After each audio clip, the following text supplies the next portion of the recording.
Ako po si Pastor Merwin Bakay, pastoring Jesus the Great Shepherd sa Pasay at dito sa GMA.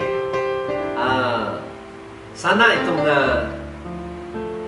aming live streaming na ito ay patuloy na nagbibigay sa inyo ng kalakasan, nagbibigay sa inyo ng inspiration, at lalo na nagbibigay sa inyo ng kalakasan sa ating spiritual na pamumuhay sa ating Panginoon. God bless and enjoy the message. Hi, good morning. Good morning sa lahat ng naririto.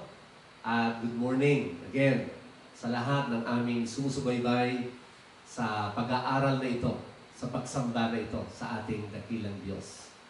Kaya, inaanyayahan ko ang lahat, open your heart and give your best to hear the Word of God. Dahil ako'y naniniwala, after this preaching, you will be blessed. You will never be the same again. Shall we pray?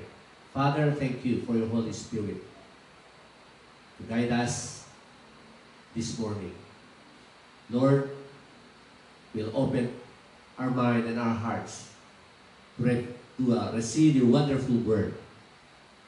Thank you, God, for giving us your continuous guidance upon our lives, O God. Thank you for this opportunity to again receive the food of our spirit. Thank you, Lord, for your topic today. In Jesus' name, amen. Our topic for today is all about repentance.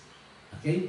There are 3 fruits of repentance we are to study for today's message.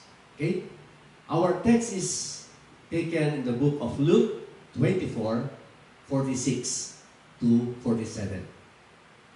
Sinabi niya sa kanila, ganito ang nasusulat, kinakailangan magdusa at mamatay ang Kristo, at pagkatapos, siya'y muling mabubuhay sa ikatlong araw. Sa kanyang pangalan, ang pagsisisi at kapatawaran ng mga kasalanan ay dapat ipangarap sa lahat ng mga bansa magmula sa Jerusalem. Ang Panginoong Yesus, pagkatapos niya mabuhay magmuli, ito ang kanyang sinabi. Pagsisisi at pagtalikod sa kasalanan ay ipapangarap. Ganun kahalaga ang ating topic for today.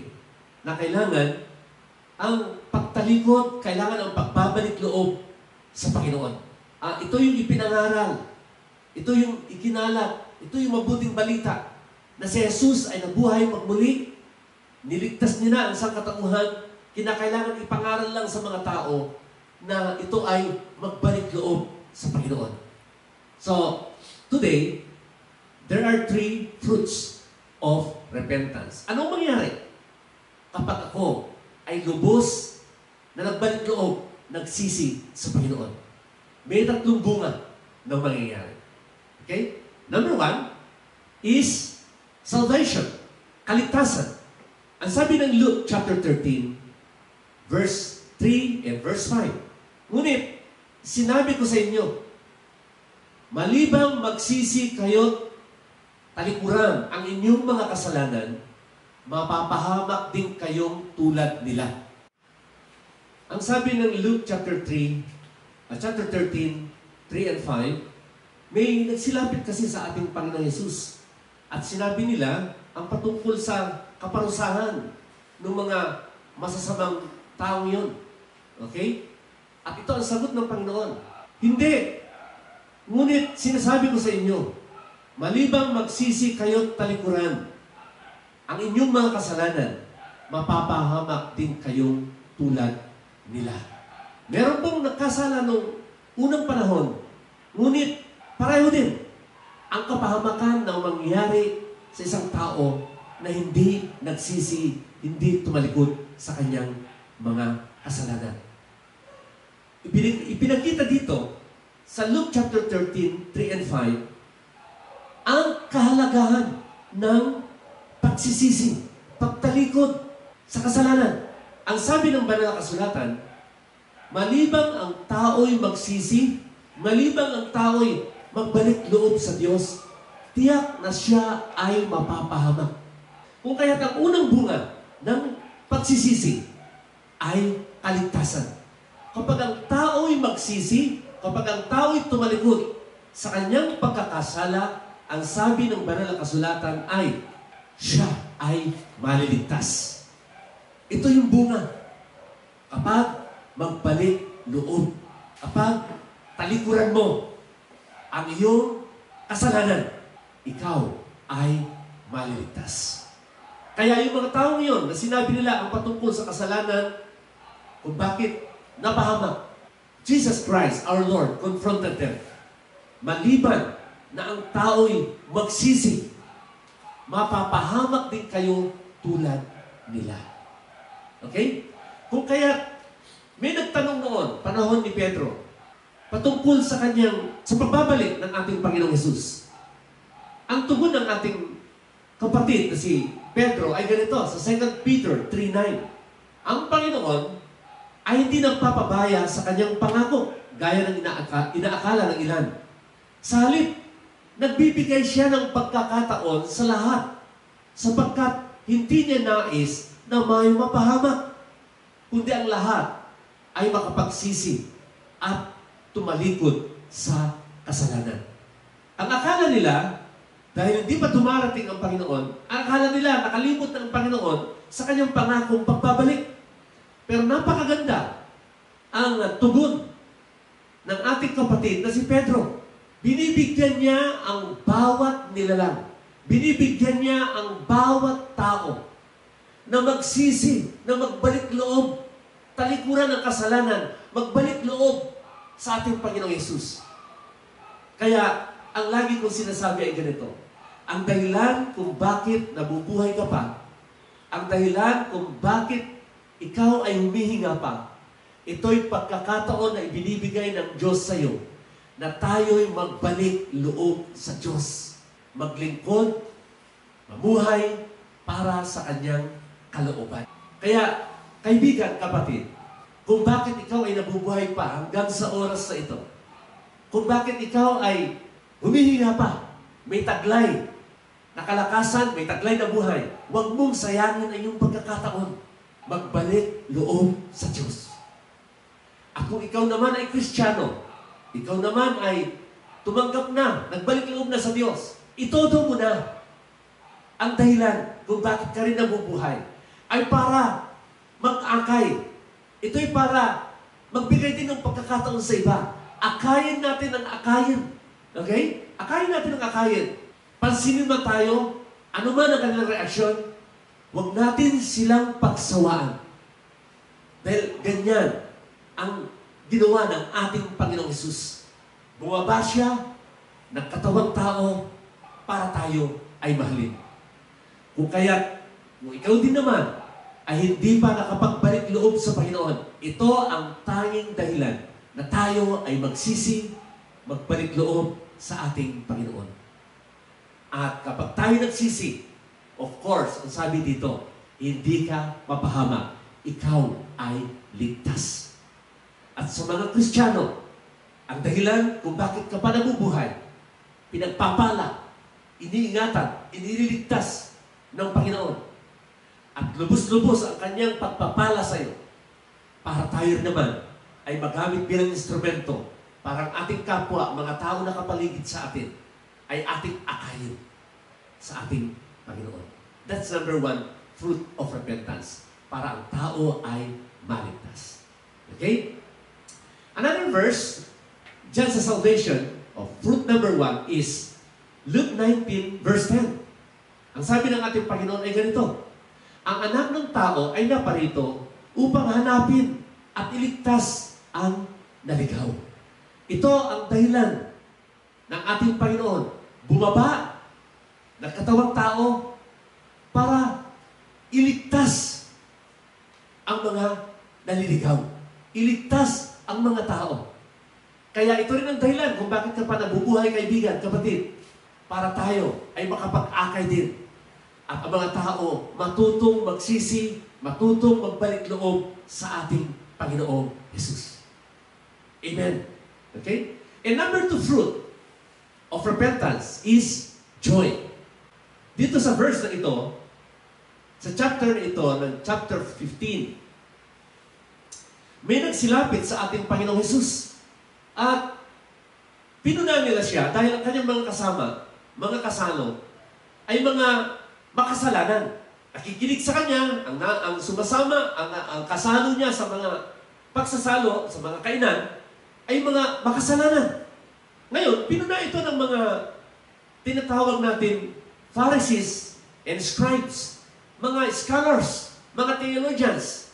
Ang sabi nila, hindi niya kaya napupuna, hindi niya kaya napapansin ng mga nakapalibot sa kanya, ito'y mga makasalanang tao. Dahil that time, ang kasalo ng ating Panginoon ay mga tax collector and sinners, ang sabi ng Biblia, mga makasalanan. At ito'y sagot niya sa verse 7. Sinasabi ko sa inyo, magkakaroon ng higit na kagalakan sa langit dahil sa isang makasalanang tumatalikod sa kasalanan kaysa 99 na matuwid na di nangangailangang magsisi. Nagbigay siya ng isang talinghaga doon sa mga theologians, mga Pharisees and Scribes. Okay? Then pinupuna siya. Nagbigay siya ng isang talinghaga na merong nagmamayari ng tupa.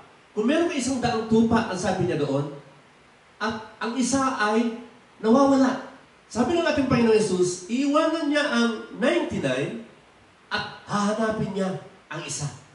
At kapag ito'y na kanyang natagpuan, siya'y magdiriwang. Anyayahan niya ang kanyang mga kapitbahay at ipagdiwang natin sapagkat natagpuan ko ang nawawalang tupa. Kaya nabanggit niya doon sa verse 7, ang sabi diyan, ulitin ko lang yung verse 7, sinasabi ko sa inyo, magkakaroon ng higit na kagalakan sa langit dahil sa isang makasalanang tumalikod sa kasalanan kaysa 99 na matuwid na di nangangailangang magsisi. Tingnan nyo sa ating Panginoon, kapag kahit isa lang na magbalik loob, isa lang na nagsisi, ang buong kalangitan, ang ating Panginoon, kasama ang kanyang mga angels. Sabi ito sa verse 10, chapter 15 ng Luke, sinasabi ko sa inyo, gayon din ang kagalakan ng mga anghel ng Diyos dahil sa isang makasalanang tumatalikod sa kasalanan. Ang sabi na doon ay, may nawawalang pilak, hahanapin at hahanapin ng babaeng yun. Another talinghaga na binigay ng Panginoon patungkol sa kahalagahan ng pagsisisi na mayroong dulot na kagalakan, kasiyahan. Ang sabi ng verse 10, sinasabi ko sa inyo, gayon din ang kagalakan ng mga anghel ng Diyos dahil sa isang makasalanang tumatalikod sa kasalanan. Okay? Kapag natagpuhan, yung pilak na yun na nawawala, magdamag. At kapag nahanap ng babaeng yun na nawawala ng pilak, ang sabi doon, ayayahan niya, ipagsabi niya sa kanyang mga kapitbahay, natagpuan ko ang pilak na ito na nawawala. Magdiriwang ang babaeng yun. At ano sabi ng Panginoong Yesus? Ganyan din sa langit. Kapag may isa na nagsisi, tumalikod sa kanyang kasalanan, nagdiriwang. There is that joyful atmosphere in heaven. Meron pong celebration na nagaganap. Kaya ang pangalawang bunga ng pagsisisi, nagdudulot ito ng kagalakan sa puso ng Diyos. Nagdudulot ito ng kasiyahan sa kalangitan. Kaya nung ikaw ay nagbalik loob sa Panginoon, kaibigan, kapatid, nagdiwang ang kalangitan, nagdiwang ang Diyos. At kapag tayo rin makapagdala ng kaluluwa na ilapit natin sa Panginoon, nagdadala ito ng kasiyahan, kagalakan sa puso ng Diyos. Kung kaya't makita po natin yung Great Commission ng ating Panginoon, go and preach the good news. Tell them about the good news. Preach repentance. Nagkakaroon ng kasiyahan kapag may taong naligtas. Kaya nga, ang lagi ko nababanggit, life, your life, my life, the life of our fellow men, they are so precious before God. Kaya mapansin mo, ang emphasis ng Biblia, sa isa lang na magbalik loob sa ating Panginoon. Nagdiriwang ang kalangitan. Kung kaya, let's do our best. The sign of God's second coming, of the coming of our Lord Jesus Christ. The signs are already manifested in our midst, all over the world. Nakikita na natin ang kaguluhan. Merong civil war dyan sa Syria, sa ibang bansa dyan sa Middle East. Kahit dito sa atin, merong tinatawag na rumors of wars. Sa iba't ibang sulok ng mundo, nakakakita tayo ng earthquake. Ano pa? Itong pandemic na ito, paulit-ulit ko na lamang pinapaalala sa inyo. Kaya nga, sabi ko dun sa kagawad na yun na aking kausap, ganun yung takot niya dahil kabilis daw yung pagkalat ng COVID na yan. Ang lahat ng sumakay doon sa kotse na yon, lahat sila natamaan. Okay? Ang sabi niya, Pastor, napakabilis. Lahat sila doon sa kotse na yon, nag-positive at talaga nagdusa. Sa panahon natin ngayon, itong COVID na ito ay kasama ito doon sa sign ng pagbabalik ng Panginoon. Kung kaya, minarapat ko na muli ibahagi ang babala na ito sa lahat. Okay? Na magsibak balik loob na sa Panginoon. At alam nyo, kapag ang tao ay nagbalik loob sa Panginoon, ang sabi nga dito, nagdiriwang ang Diyos, nagdiriwang ang kalangitan, ipinagdiriwang ng Diyos. Tuwang-tuwa ang ating Panginoon kapag merong tao magbalik loob sa Kanya. Kaya, nagbibigay ang Panginoon ng mga talinghaga patungkol sa kapag merong natagpuan, kapag merong nagbalik loob, tumalikod sa kasalanan, nagbalik loob sa Diyos. Okay? Kaya ito yung pangalawang bunga kapag ang tao ay nagsisi. Merong kagalakan sa kalangitan, nagagalak ang Diyos, nagagalak ang mga anghel sa langit. Sabi pa nga dyan sa isa pang talinghaga, kung tawagin natin ay sa Luke chapter 15. Kung maalala niyo yung the prodigal son, alibugang anak. Let's read in verse 18 ng chapter 15. Luke. Anong sabi nung bulsong kapatid? After na nawaldas niya yung kanyang mana na hiningi sa kanyang ama. Alam natin ang kwento na siya ay namasukan na lamang para makakain at ang kanyang pinasukan ay pigiri o nag-aalaga ng mga baboy. At naisip niya ang kanyang kalagayan. Ito ang kanyang sinabi sa verse 18. Babalik ako sa aking ama at sasabihin ko sa kanya, Ama, nagkasala po ako sa Diyos at sa inyo. Hindi na ako karapat-dapat na tawagin anak ninyo. Ibilang na lamang ninyo akong isa sa inyong mga alila. At siya'y nagpasyang umuwi sa kanila. Malayo pa'y natanaw na siya ng kanyang ama.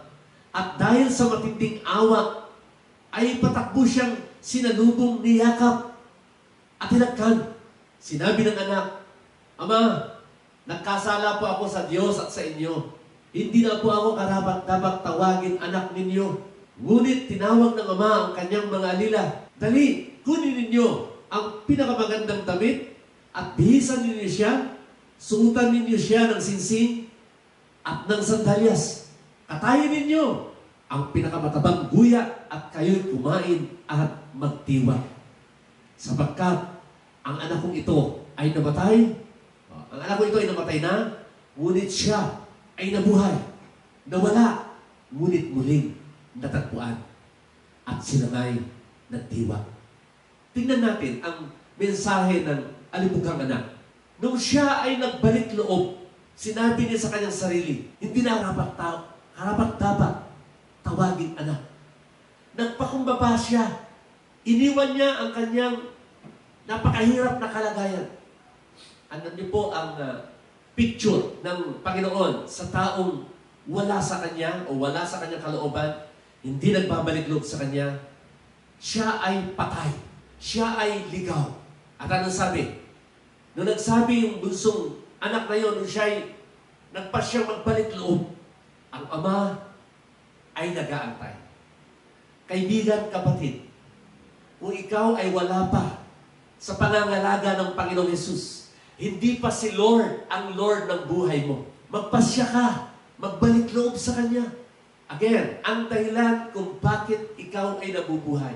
Para marinig mo ang aral ng pagsisisi. At nung siya'y nagbalik, anong sabi? Magdiwang tayo. Kunin niyo yung pinakamatabang guya. Kunin niyo yung pinakamagandang damit. Suotan niyo siya ng singsing. Pati yung kanyang sandalyas. Bihisan niyo siya. Ito ang nangyayari. Kapag ang tao'y nagbalik loob sa Diyos, ang unang nalulugot ay ang Diyos. Ano sabi dyan sa talinghaga? Natanong niya ang kanyang anak. Bumaba. Sinalubong niya ang kanyang anak. Hinagkan, niyakap. Alam niya ang Panginoon, nag-aantay lamang sa iyo at sa akin. Sa lahat ng mga naliligaw, nag-aantay ang Panginoon. Sa lahat ng may buhay, soul is so precious. Our life, we are so precious before God. Nag-aantay siya na tayo'y magbalik loob sa Kanya, mamuhay, manatili sa Kanyang kalooban. At sa Kanyang kalooban, merong peace. Sa Kanyang kalooban, sa Kanya, ang sabi ng Biblia sa John 10:10, merong buhay na kasiya-siya. Ang kasiya-siyang buhay, mahirap ito maipaliwanag. There is that peace that passeth all understanding. Yan ang sabi ng ating kapatid na si Pablo nung siya'y nagbalik loob sa Panginoon. Kaya ang number 2 na fruit ng repentance, ng pagsisisi, pagbabalik loob sa Panginoon, ang sabi diyan, nagdiwang, merong pagdiriwang, merong kasiyahan sa langit. Galak na galak ang Diyos kapag ang tao ay nagbalik loob sa Kanya. Hallelujah. Praise God. Isipin mo ang ating Panginoong Jesus. Iniwan niya ang Kanyang trono. Nagpakumbaba siya. Namatay sa cross. Tinubos niya. Ikaw at ako. Kaya, ganun kadakila ang pag-ibig ng Diyos. Nagkatawang tao ang ating Panginoon para tayo, naligaw tayo na makasalanan, ay mapatawad niya, matubos niya. Pangatlong bunga ng pagsisisi ay new life. Bagong buhay. Kaya nga sabi dito sa Matthew 3:8, patunayan muna ninyo sa inyong mga buhay na kayo'y talagang nagsisi. May nagsilapit sa ating Panginoong Jesus noon. Gusto rin magpabaptize. Tumugod. Kaya lamang, napansin ng Panginoong Jesus sa kanila, parang sila'y gaya-gaya lamang. Uso. Kaibigan, mga kapatid, kababayan, ang paglapit sa Panginoon, hindi ito ay dahil sa itinulak ka lang ng kaibigan mo. Napilit ka lang ng magulang mo. Napilit ka lang kung sino-sino. Napilitan ka lang. Kung kaya't ikaw naman ay sumasama sa anumang gawain ngayon. Kapag may nagsalitang purihin ang Panginoon o praise the Lord, salamat sa Diyos, sinasabi mo rin yung mga salitang yun. Pero, ang totoo, hindi ka pa nagbalik loob sa Panginoon. Kumbaga, uso-uso lang. Kaya sinabihan ng Panginoon, patunayan nyo na kayo ay nagsisi sa pamamagitan ng bagong buhay. Dahil ang totoong nagsisi, iniwan ng kasalanan, may napapansin sa Kanya. Nagbabago ang Kanyang pananalita, nagbabago ang Kanyang ugali, nagbabago ang Kanyang buhay. Ito po yung pangatlo. Kaya nga sabi ng Panginoon ay, faith without work is dead. The other day, may narinig yung anak ko habang ako'y nangangaral. May narinig siya sa bandang likuran habang ako'y nangangaral. Ang sabi nung dalawa yata na nag-uusap, parang kinukutya nila ang salitang pananampalataya. Pananampalataya lang? Pananampalataya lang? Maliligtas ka na? Totoo naman din. Pero sa kanila ay merong kasamang pangungutya. Number 3, bunga ng pananampalataya, meron kang bagong buhay. Kasi iniwan mo na ang dati mong buhay at ang sabi ng Biblia, nagsisikap ka magbagong buhay. Alang-alang sa biyaya na binigay ng Diyos. Kaya nga sabi ng banal na kasulatan, your body is the temple of the Holy Spirit. Kapag ikaw ay nagsisi, ang Holy Spirit na ang nag-take control sa iyong buhay. At dahil sa Holy Spirit na ang sinusunod mo, napapansin mo na nagkakaroon ka na ng bagong buhay. Hindi yung dati mo ang iyong sinusunod. Dahil ang ibig sabihin ng pagsisisi ay pagtalikod, pagbabalik loob, at nagsasabi na siya ang iyong Panginoon, na siya ang iyong sinusunod. Binabasa mo ang kanyang kalooban at pinabubuhay mo. Nakikinig ka lagi ng pangangaral. Sabi doon sa Romans 10:17, faith cometh by hearing and hearing the Word of God. Ang pananampalataya, nanampalataya ka sa Panginoon, nagsisi ka sa iyong kasalanan, tumalikod ka, nakikinig ka at nakikinig ng salita ng Diyos. At habang ikaw ay nakikinig at nakikinig, nadaragdagan at daragdagan ang iyong pananampalataya. At habang nagpapatuloy ka sa iyong pananampalataya, pagtalikod sa iyong kasalanan, nagkakaroon ka ng bagong buhay.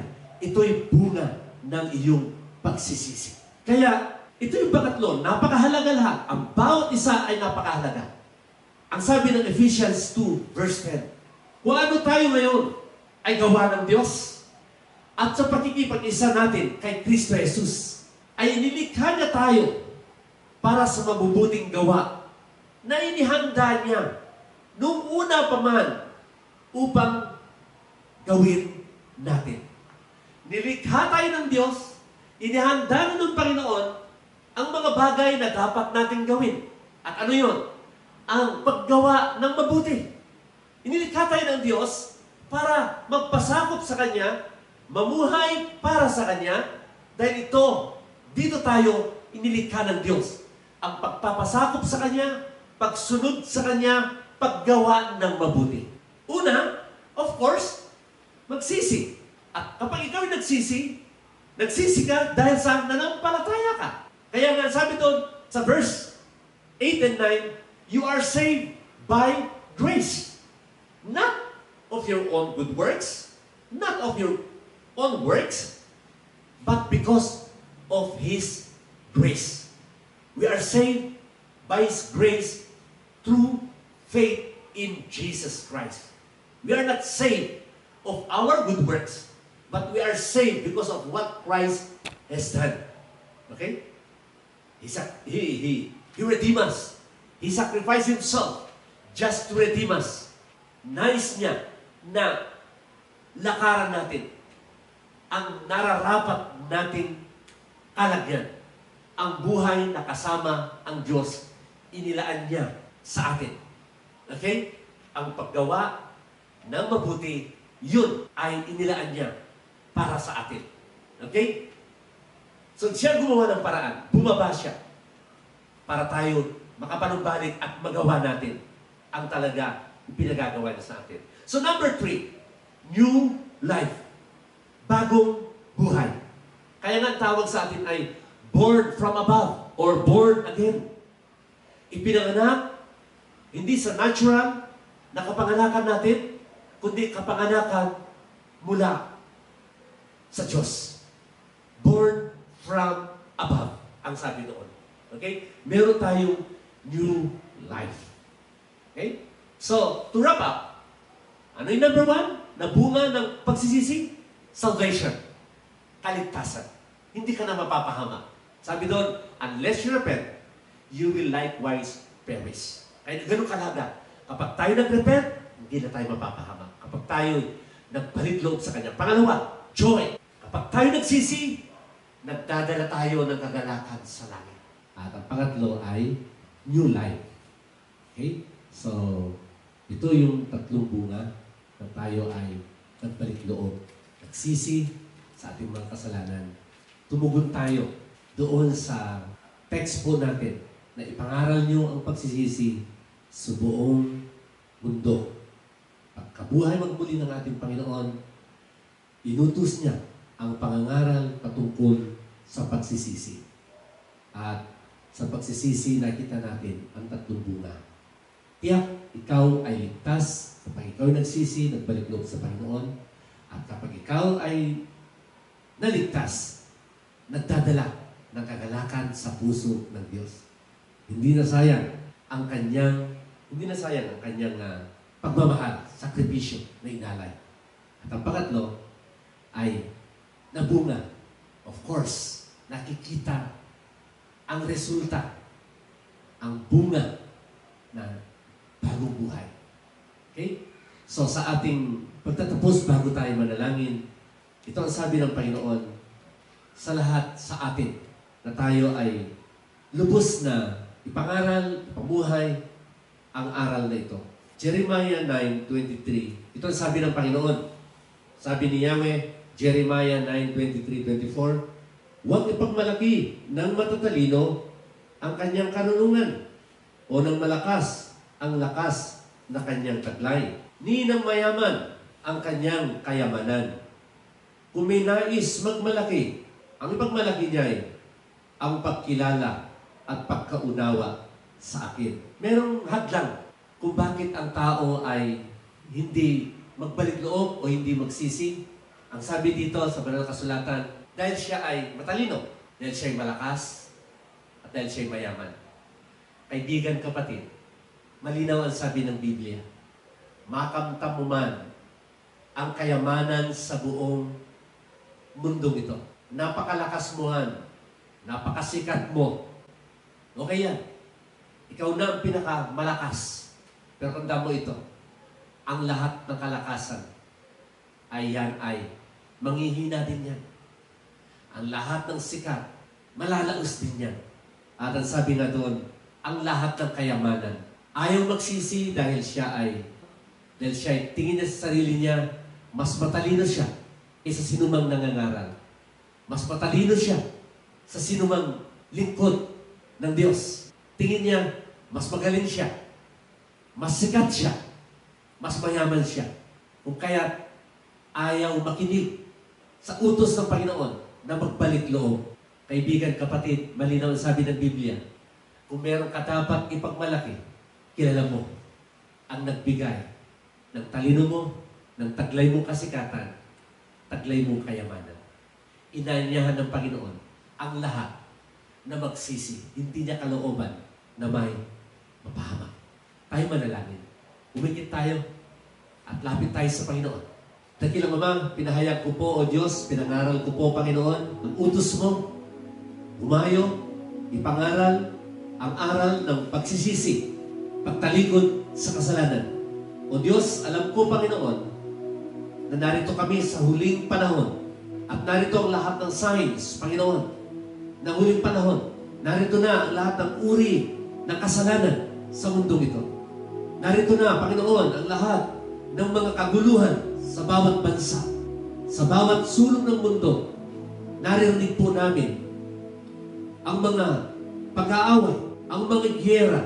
Naririnig po namin, O Diyos, ang mga lindol, at lalo na ang pandemic na ito.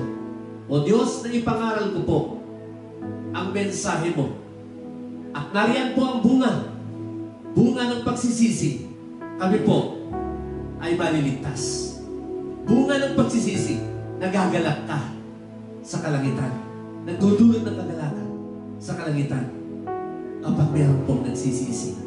At ang bagong buhay, new life, living in righteousness and holiness. O Diyos, ito ang mga bunga na iyong nais makita. Kaya dinadalayan ko po, O Diyos, ang lahat ng naririto at ang mga nakakapakinig ng aral na ito. O Diyos, nais ko po, Panginoon, na ipanalangin ang gusto ng magsisi, gusto ng magbalik loob sa iyo. Kaibigan, kapatid, nais kitang tulungan sa isang panalangin. Yumuko ka, taimtim na ikaw ay manalangin. Tutulungan kita sa isang panalangin. Sabihin mo sa Kanya, Panginoong Jesus, ako po'y nagsisisi. Tatalikuran ko ang lahat ng pagkakasala, magbabalik loob ako sa iyo. Panginoong Jesus, tatanggapin ko ang aral na ito na iyong nais maipahayag. Tinatanggap kita bilang Panginoon, Diyos at tagapagligtas. Tinatanggap kita sa aking buhay bilang Panginoon. Susundin kita habang ako ay nabubuhay. Salamat po, Panginoon. Ako na lamang mananalangin, Panginoon, sa lahat po na nakapakinig, sa lahat po ng tumanggap ng aral na ito. Dalayan ko nga po, O Diyos, na ito rin ay aming ibahagi, i-share ang preaching na ito. Dalayan ko po, Lord, na ibahagi po namin ito para kami makatulong sa marami po naming kababayan at sa maraming kakilala. At lalo na, Panginoon, ibabahagi po namin ito sa mga FB friends po namin. Pinupuri, pinasasalamatan kita, O Diyos, sa mensaheng ito. Sa pangalan ni Jesus, lahat. Amen. Amen. And Amen. See you next Sunday, and let us share this good news. Let us share this message. God bless us.